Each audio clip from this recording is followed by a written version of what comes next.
Balik sa GMA Regional TV Live, mga kapuso, maghisgotag populasyon karong buntaga. Kumusta man ang gilauman nga pagsaka sa atong gidaghanon sa populasyon dinhi sa atong nasod gumikan sab niining nasinati nato nga pandemya. Ug unsa may padayon nga programa sa gobyerno kabahin ning maong issue. Karong buntaga mga kapuso, makauban nato ang Regional Director sa Population Commission, Attorney Bruce Ragas. Good morning, Attorney.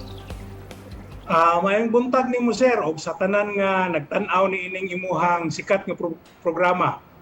Daghan kayong salamat, Attorney, sa pag-uban ka namog Happy New Year kanimo. Kumusta naman, Attorney, atong mga programa sa POPCOM labi na karong panahon sa pandemya? Nakita nato nga diha sa atoang giobserbar nga quarantine, nakita nato ang kaimportante sa panginahanglanon sa mga programa on population management, particularly kining programa nato sa responsible parenthood and family planning.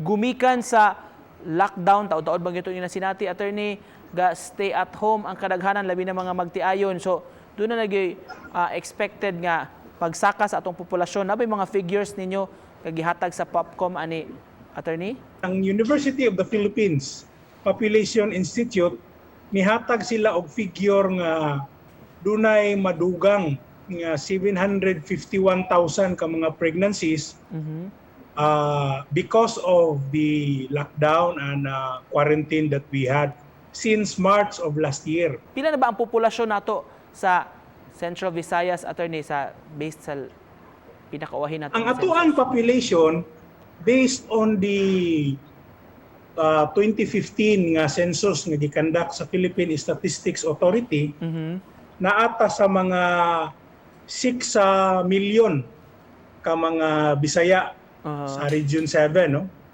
And that from that, ang Cebu province naa sa mga almost half, no? 2.9 million ang population. So ako ang atong population diri sa Cebu province alone, to exclude the cities of Mandaue, Cebu City, and Lapu-Lapu City.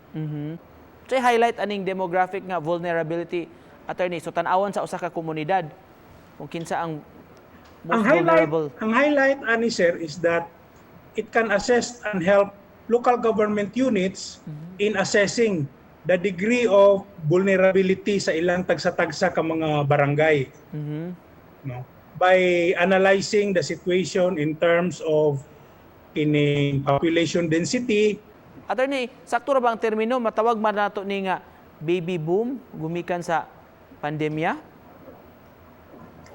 Dunay mga uban nato sa media sir nga they have used the term baby boom, no, because kini nga period karon we are anticipating the additional birth of babies because of the kining lockdown nya quarantine alone. Padayon pa ni sir kay ongoing pagod ang ato ang kuan. Ongoing pagod ang ato ang pag-encourage sa atong mga katawhan nga magpuyo sa balay, no? Nga dili lang sa magsuroy-suroy. So kini nga kuan, kini nga figure nga estimate sa University of the Philippines Population Institute, we can expect nga magpadayon pa gyud ni Oktubo, sir. Attorney Bruce, pangutana diri, is it still necessary mahinungdanon ba gyud kuno nga mag family planning ta karong panahon sa pandemya?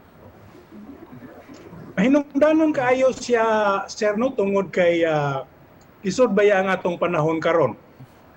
Access to health services is very difficult. When you get pregnant, required gud baya nga mo avail sa mga serbisyo. So mao na nga as much as possible with these reasons nga lisod ang atong economic situation, lisod ang pag-access sa mga serbisyo sa ato ang panglawas. So kinahanglan nga matabang nato ang mga mag-ayon, ang atong mga kababayenan to manage for the meantime their fertility. All right, to close this, Director, unsay mensahe nimo sa mga viewers nagtan-aw nato karong buntaga? Thank you sir, og salamat sa panahon nga imong gihatag. O salamat sa oportunidad nga makapaambit ang Commission on Population ngadto sa publiko nga padayon gyapon mi nga nagserbisyo sa katawhan o nagpadangat sa mga serbisyo nga ngayan o gi-mandate sa ato ang balaod nga kinahanglan ma-enjoy sa atong katawhan. Salamat kay sir.